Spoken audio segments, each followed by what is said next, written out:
Ωραία, τέλεια. Wait, κάτσε, πού είμαι εγώ?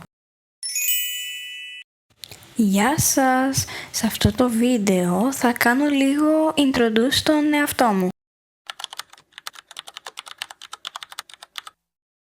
Καταρχήν, αυτό είναι το πρώτο μου βίντεο και ως introduction, πρώτο πράγμα που θα πω είναι ο λόγος που έφτιαξα αυτό το κανάλι.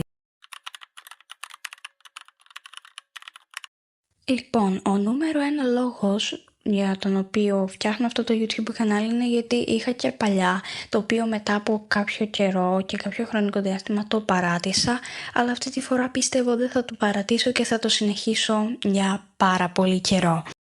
Τώρα περνάμε στο επόμενο θέμα του βίντεο, το οποίο είναι σε ποιο πράγμα θα βασίζεται το YouTube κανάλι μου.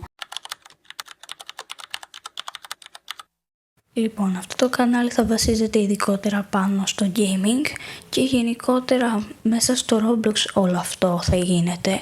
Βασικά μόνο σε horror και άλλα τέτοια παιχνίδια, μπορεί και κανένα hobby, ποτέ δεν ξέρεις.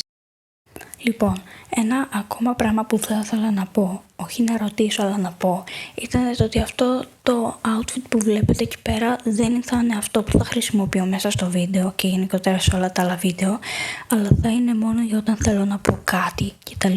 Όταν θα παίζω θα χρησιμοποιώ άλλο, το οποίο trust me δεν έχει να κάνει τίποτα με το ροζ.